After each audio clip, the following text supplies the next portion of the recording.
My name's Jason Colledge. I'm from Torquay, which is in the south of England, and I'm 27 years old. I finished school and went straight to work with my dad on a building site. He's a carpenter, and like 2 weeks in, I was just like, I don't want to do this for the rest of my life, and just wanted to go back to school because it's like cool. And art and design was the course I took at college, and it's like a 2-year national diploma, and I specialised in photography, and it was just like freedom to do it. And then yeah, just enjoyed it and carried it on from there. My friend Cal, Callum Earnshaw, he films, and I always saw like his filming and stuff and watched how he progressed, and just enjoyed it and basically done the stills part of it from that.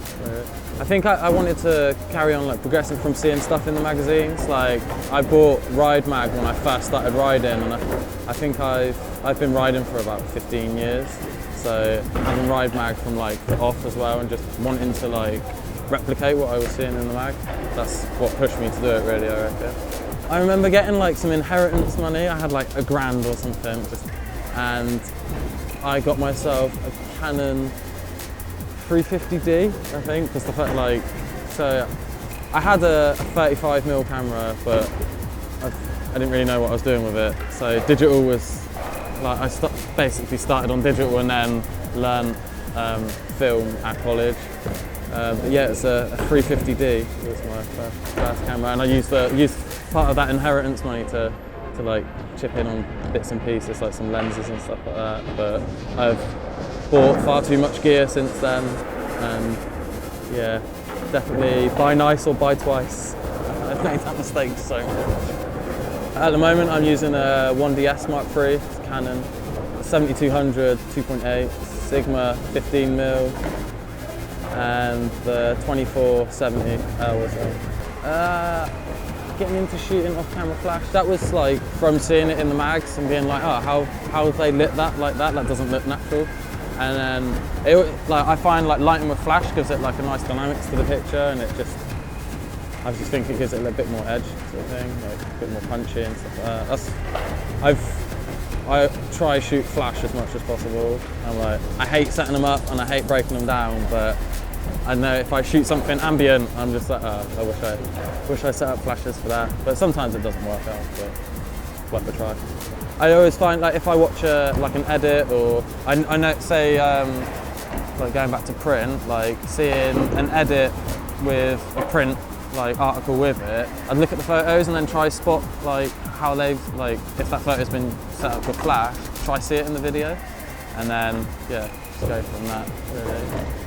Instagram has played a massive part in getting me where I am now, because I remember I had a load of photographs just stored on a hard drive, and then they were just sat there they'll go on Flickr. No one really uses Flickr outside of photography world, and then Instagram came about, and I just put everything I had on it. And then I had a message from Benson, who was at the Albion, and he was just submit some stuff to us, we'll run an online feature with you. And then since that, so massive shout out to Benson on that, but since that happening, I had people at Ride saying do you want to do this? And then Jamie Cameron from IMG, he got me shooting with proper bikes, and got some good opportunities to go away with them. And then through CSG and Mark and Paul Robinson, they've sorted out quite a bit and just sent me away on their team trips and stuff. And it's cool. Appreciate it a lot. It's really good. There's one from the Dub Jam in Liverpool, and it's of Dan Paley doing. There was they put a rail up some stairs, one of the dub rails put up some stairs, and then I'm stood out of the crowd, so it's a tunnel of people, and then it goes to a crowd around the rail, and he's done pegs to 180 switch off. I don't even know what it was, but the way everyone's looking in on it, there's I'm not even sure who it was, but someone sat with a balaclava on and stuff like that, and I'd like that. It's proper behind the scenes, and I think that's one of my favourite that comes to mind. I really like shooting BMX stuff because it's a collaboration between two people, the rider and the photographer, and I think a lot of people outside of the BMX world, I'm speaking on the BMX part of things, but people don't really know what we get up to, and then like I've like the documentation of it and like showing people, and they're like, oh wow, like that's sick. Like, what are they doing? Like an outsider's look at, like, I think that's what it is to me really, like showing people like what I get up to.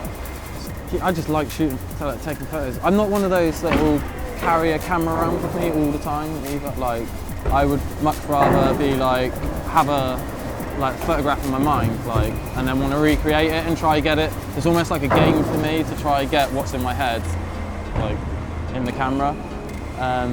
So I'd say that's why I keep doing it, trying to like push myself, and then like trying to push the people who I'm taking photos of as well. Like, I think it works both ways as well.